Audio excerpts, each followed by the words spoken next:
Bismillahirrahmanirrahim. Dear students, Assalamu alaikum and welcome back to our online class. In the previous lesson, which consists in the previous lesson, which consisted of 3 videos in succession, we discussed the formation of peptide bonds and some aspects of or properties of the peptide bonds. Now we turn our attention to proteins. अब हम proteins की बात करते हैं कि proteins क्या हैं और प्रोटीन्स के बारे में जो बेसिक कॉन्सेप्ट है बायोकेमिस्ट्री में या लिविंग ऑर्गेनिजम्स में, चाहे वो बैक्टीरिया हों या हायर एनिमल्स और प्लांट्स हों, तो प्रोटीन्स और बेसिकली द बिल्डिंग ब्लॉक्स। तो ये एक स्लाइड एक छोटा सा इंट्रोडक्शन है, कोई इसमें ऐसी खास बात नहीं है। बहरहाल बिल्डिंग ब्लॉक्स हैं जिनसे सेल्स बनते हैं और सेल का जब भी आप ड्राई मास लेते हैं तो उसका एक बड़ा हिस्सा प्रोटीन्स पे मुश्तमिल होता है और ये सेल को क्या चीज़ प्रोवाइड करते हैं या सेल के लिए क्या काम करते हैं।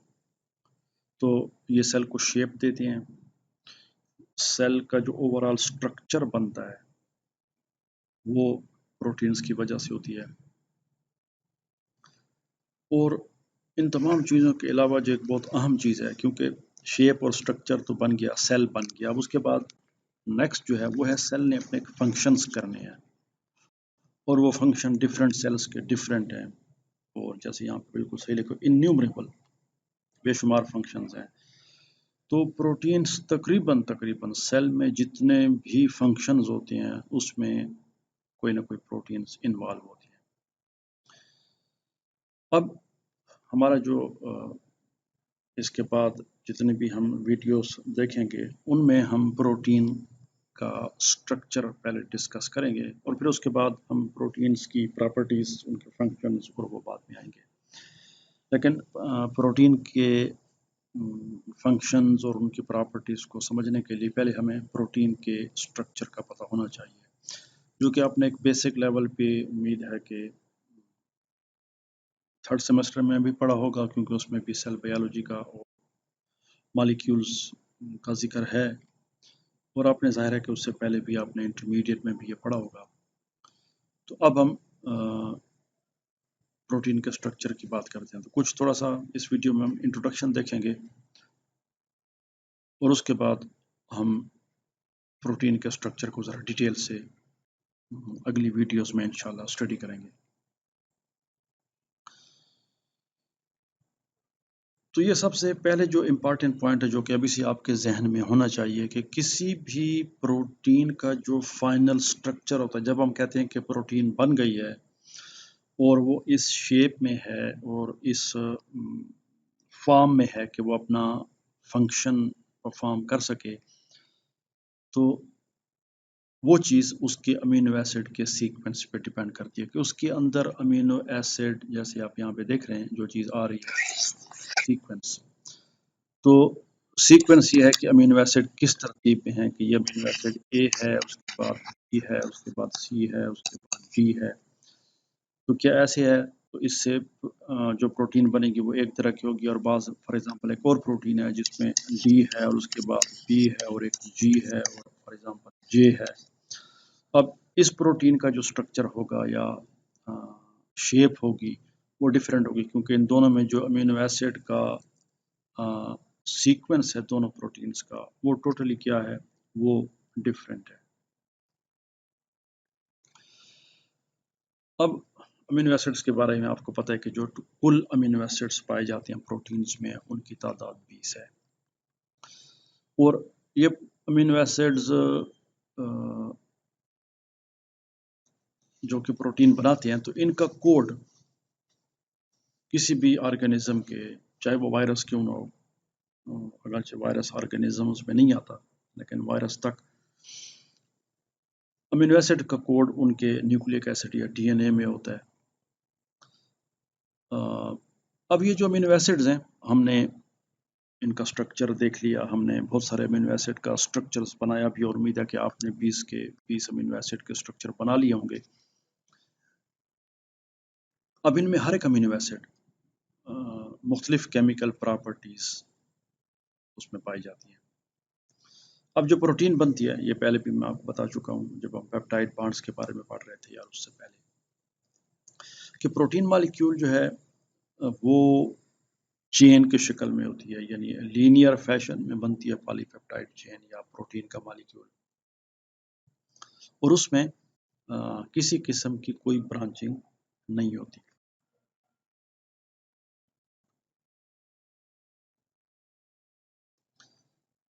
अब चेन में जितने भी अमीनो एसिड्स पाए जाते हैं, हर एक अपने साथ वाले अमीनो एसिड के साथ each link to its neighbour, यानी ये एक अमीनो एसिड है, उसके बाद जो दूसरा आ रहा है, ये दोनों एक बॉन्ड के साथ एक दूसरे के साथ अटैच हैं, और इस बॉन्ड को हम पेप्टाइड बॉन्ड कहते हैं।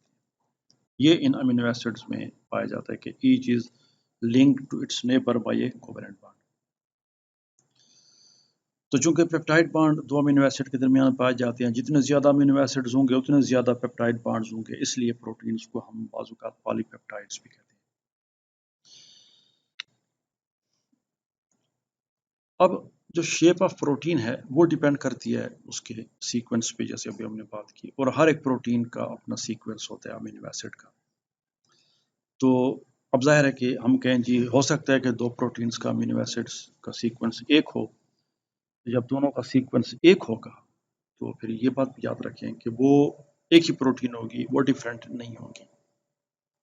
कॉमन सेंस की बात है और सिंपल सी बात है कि जब प्रोटीन की शेप, उसका फंक्शन, उसका स्ट्रक्चर, उसके अमीनो एसिड का सीक्वेंस डिटरमिन करता है, और आप को कहा जाए और आपसे सवाल किया जाए कि भाई हो सकता है, हमें क्या पता आप इतने तादाद है जानदारों की, और किसी जानदार में एक ही अमीनो एसिड सीक्वेंस वाली दो प्रोटीन पाई जाएं, तो इस बात का इम्कान ज़ीरो है, क्योंकि जब एक ही सीक्वेंस वाली दो प्रोटीन्स होंगी तो एक्चुअली एक ही प्रोटीन के दो मॉलिक्यूल होंगे, they can not be two different proteins. अब जो प्रोटीन्स पाई जाती हैं वो कोई एक, दो या तीन, चार तो नहीं होती। There are many hundreds and thousands of different proteins in a cell. अब ये एक बड़ा इंपॉर्टेंट पॉइंट है, और हम प्रोटीन के स्ट्रक्चर की तरफ जा रहे हैं, तो ये कुछ इंट्रोडक्टरी जो कॉन्सेप्ट्स हैं ये आपके जहन में होने चाहिए। अमीनो एसिड जैसे आपको पता है, उसमें एक तो अल्फा कार्बन होता है जिसके साथ उसके दो मेन ग्रुप्स अटैच होते हैं, अमीनो ग्रुप और कार्बोक्सिलिक ग्रुप। तीसरा उसका हाइड्रोजन एटम होता है, लेकिन जो चौथी चीज उसमें पाई जाती है वो इसकी साइड चेन है। अब जब पॉलीपेप्टाइड बनती है तो वो हम देख चुके हैं पिछली वीडियोस में कि पॉलीपेप्टाइड चेन के बनाने में जो बॉन्डिंग होती है वो अल्फा कार्बन के साथ जो कार्बोक्सिलिक ग्रुप और अमीनो ग्रुप होते हैं उनके दरमियान बॉन्डिंग होती है। तो जो बॉन्ड्स बन रहे हैं और जो चेन बन रही है वो इन जो अमीनो एसिड के कार्बोक्सिलिक और अमीनो ग्रुप है वो होते हैं, ये उसकी बैकबोन बनाती है, जो हमने यहाँ पे बैकबोन की बात की है। हमें जल्दी से एक बना लेते हैं। तो ये हमारा अल्फा कार्बन है, इसके साथ सी डबल बॉन्ड ओ, और इधर OH है। अब इधर इसका N है, ठीक है, और इधर दूसरा ये है, और ये उसका double bond O, alpha carbon है, NH, हम नीचे इसका H बना लेते हैं। तो ये इसका H हो गया, ये इसकी R हो गई, ये इसका H हो गया, ये इसकी R हो गई। तो आप देख रहे हैं कि जो बॉन्ड है वो ये है, पेप्टाइड बॉन्ड। ये amino acid for example amino acid 1 है और ये हमारा अमीनो एसिड 2 है। तो अब आप देख रहे हैं कि ये जो बॉन्ड बन रहा है वो ये लाइन जा रही है। अब इधर नया अमीनो एसिड आएगा, उसका N आएगा, इसका H आएगा, ये H और ये OH निकल जाएंगे और ये N इसके साथ बॉन्ड बना लेगा, ये स्ट्रेट चेन में जा रहा है। तो अब ये जो पेप्टाइड बॉन्ड्स बन रहे हैं, ये दिस लाइन ये क्या बना रही है, ये बना रही है पॉलीपेप्टाइड बैकबोन। तो जो चीज़ इस बैकबोन में नहीं आ रही वो आपके बिल्कुल सामने है, वो क्या है? वो आर है। ये they are outside the backbone. तो बैकबोन किससे बनती है? जो पेप्टाइड बॉन्ड्स अमीनो एसिड मिल रहे हैं और बॉन्ड्स बना रहे हैं, जिस बॉन्ड में दो ग्रुप्स इन्वॉल्व होते हैं, एक साइड पे कार्बोक्सिलिक ग्रुप, दूसरे साइड पे अमीनो ग्रुप, तो ये बॉन्ड बना रहे हैं। तो ये एक बेसिक कॉन्सेप्ट है जो आपके जहन में होना चाहिए कि जो कोर है पॉलीपेप्टाइड चेन की, उसको हम पॉलीपेप्टाइड बैकबोन कहते हैं, और वो पेप्टाइड बॉन्ड से बनती है। अब इसी चेन से जो अटैच हैं अमीनो एसिड के वो पोर्शंस हैं जो कि बैकबोन बनाने में इस्तेमाल नहीं होते, और ये वो क्या चीज़ें हैं, साइड चेन्स हैं जो कि अमीनो एसिड को यूनिक प्रॉपर्टीज देती हैं, और हम सब नहीं बयान करेंगे, सिर्फ मिसाल के तौर पर यहाँ पे हम दे रहे हैं।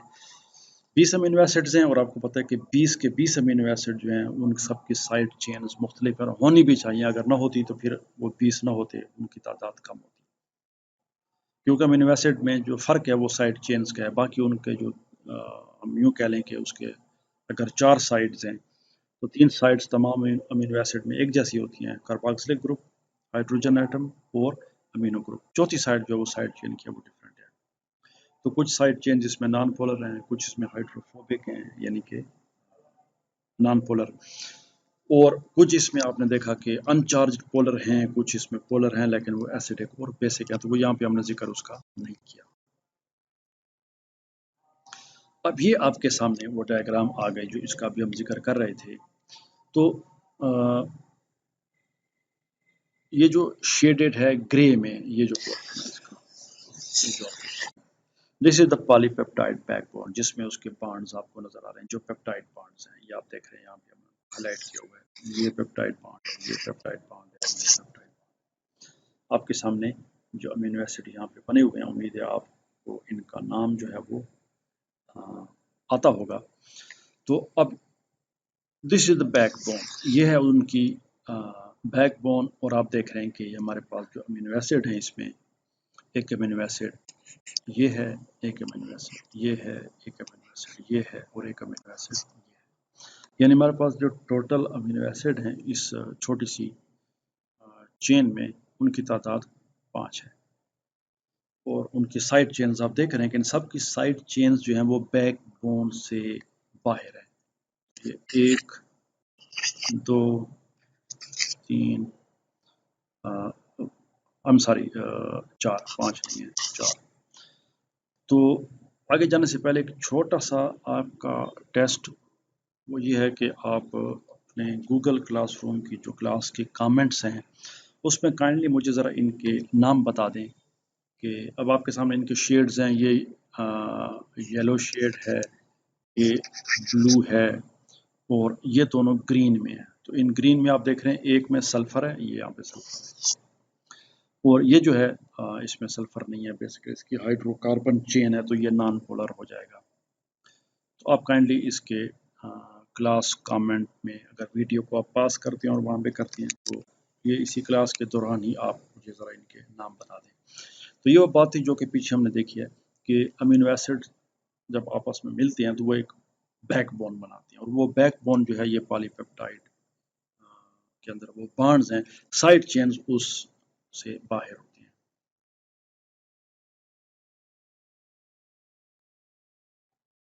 अब जो अमीनो एसिड्स आपस में मिलती हैं वो तो एक बेसिक कॉन्सेप्ट है, कोवेलेंट बॉन्ड बनाते हैं, पेप्टाइड बॉन्ड जिनको हम कहते हैं, जो कि एक कार्बोक्सिलिक ग्रुप और दूसरे के अमीनो ग्रुप के दरमियान बनता है। अब जब प्रोटीन बनती है, जैसे हमने पिछली वीडियोस में देखा था, अगर आज आपने उनको गौर से देखा है तो उसमें हमने देखा था कि जो पेप्टाइड बॉन्ड्स वाला एरिया है वो प्लेनर है, वो मूव नहीं करता, वो उसमें रोटेशन नहीं होती, लेकिन उसके दोनों साइड पे जो एरिया होते हैं, बॉन्ड्स होते हैं, दे कैन रोटेट। और अभी इसको हम आगे ज़रा थोड़ा सा डिटेल से भी देखेंगे। तो उस रोटेशन जो है वो अमीनो एसिड की जो पॉलीपेप्टाइड चेन है उसमें फोल्डिंग की प्रॉपर्टीज पैदा करती है कि दे कैन फोल्ड, क्योंकि शुरू शुरू में ये चीज़ हम देख चुके हैं और बाद में भी इसका जिक्र आया था कि जब बहुत लंबी चेन बन जाती है पॉलीपेप्टाइड चेन, तो उसके सेल में जगह नहीं बनती है, इट मस्ट फोल्ड। वैसे भी प्रोटीन का कोई मॉलिक्यूल भी आपको सीधा लीनियर चेन में एक धागे की शक्ल में नहीं मिलेगा, it will be folded into some form. वो जो फोल्डिंग होती है वो डिफरेंट फोर्सेस से होती है, जिनको हम आमतौर पे वीक नॉन कोवैलेंट बॉन्ड्स कहते हैं।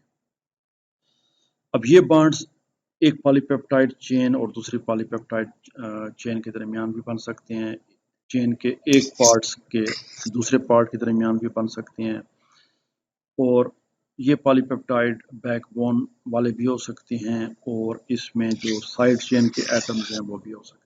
तो ये जो नॉन कोवैलेंट अट्रैक्टिव फोर्सेस होते हैं और ये जो बॉन्ड्स में रोटेशन पाई जाती है, ये डिटरमिन करती है कि फोल्डिंग कैसे होगी। तो ये हमने देख लिया कुछ पॉलीपेप्टाइड चेन्स के बारे में। मज़ीद हम उन फोर्सेस की बात करेंगे या उन वीक बॉन्ड्स की बात करेंगे इंशाल्लाह अगली वीडियो में। Thanks for watching and see you in the next video.